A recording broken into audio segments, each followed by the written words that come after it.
माँ दुर्गा की पांचवी शक्ति स्कंद माता की पावन कथा। पहाड़ों पर रहकर सांसारिक जीवों में नवचेतना का निर्माण करने वाली स्कंद माता नवरात्रि में पांचवें दिन इन देवी की पूजा अर्चना की जाती है। कहते हैं कि इनकी कृपा से मूढ़ भी ज्ञानी हो जाता है। स्कंद कुमार कार्तिकेय की माता के कारण इन्हें स्कंद माता नाम से अभिहित किया गया है। इनके विग्रह में भगवान स्कंद बाल रूप में इनकी गोद में विराजित हैं। इन देवी की 4 भुजाएं हैं। ये दाईं तरफ की ऊपर वाली भुजा से स्कंद को गोद में पकड़े हुए हैं।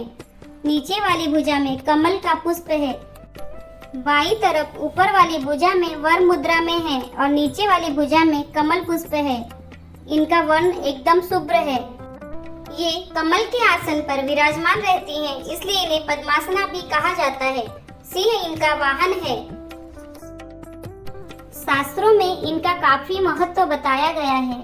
इनकी उपासना से भक्त की सारी इच्छाएं पूरी हो जाती हैं। भक्त को मोक्ष मिलता है। सूर्य मंडल की अधिष्ठात्री देवी होने के कारण इनका उपासक अलौकिक तेज और कांतिमय हो जाता है।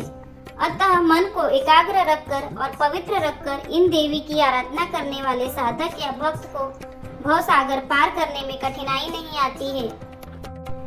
इनकी पूजा से मोक्ष का मार्ग सुलभ हो जाता है। यह देवी विद्वानों और सेवकों को पैदा करने वाली शक्ति है, यानी चेतना का निर्माण करने वाली। कहते हैं कालिदास द्वारा रचित रघुवंशम महाकाव्य और मेघदूत रचनाएं स्कंद माता की कृपा से ही संभव हुई है। भगवान शिव और माता पार्वती के पुत्र कार्तिकेय को स्कंद के नाम से भी जाना जाता है। भगवान स्कंद को माता पार्वती ने प्रशिक्षित किया था, इसलिए माँ दुर्गा के 5वें स्वरूप को स्कंद माता कहते हैं। एक पौराणिक कथा के अनुसार कहते हैं कि एक तारकासुर नामक राक्षस था, जिसका अंत केवल शिव पुत्र के हाथों ही संभव था। तब माता पार्वती ने अपने पुत्र स्कंद को युद्ध में प्रशिक्षित करने के लिए स्कंद माता का रूप लिया। स्कंद माता से युद्ध प्रशिक्षण लेने के बाद भगवान कार्तिकेय ने तारकासुर का अंत किया। स्कंद माता हिमालय की पुत्री पार्वती हैं।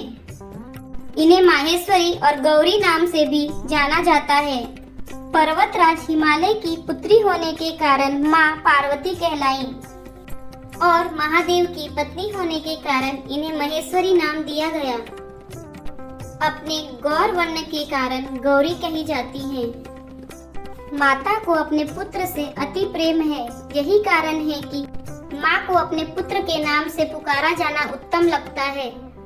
मान्यता है कि स्कंद माता की कथा सुनने पढ़ने वाले भक्तों को माँ संतान सुख और सुख संपत्ति का वरदान देती हैं। जिन लोगों को संतान प्राप्ति में बाधा आ रही हो, उन्हें माँ के इस स्वरूप की पूजा करनी चाहिए। आदि शक्ति का यह स्वरूप संतान प्राप्ति की कामना पूर्ण करने वाला माना गया है।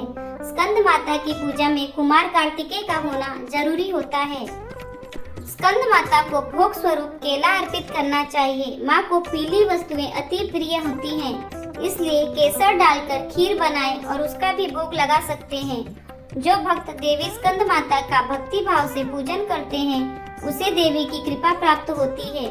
देवी की कृपा से भक्त की मुराद पूरी होती है और घर में सुख शांति एवं समृद्धि रहती है।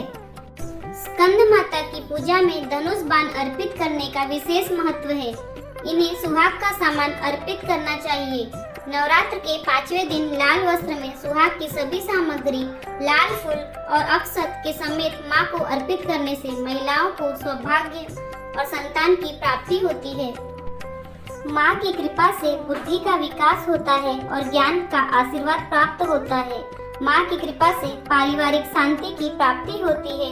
माँ की आराधना से शुभता की प्राप्ति होती है। जय माँ अम्बे, हर हर महादेव।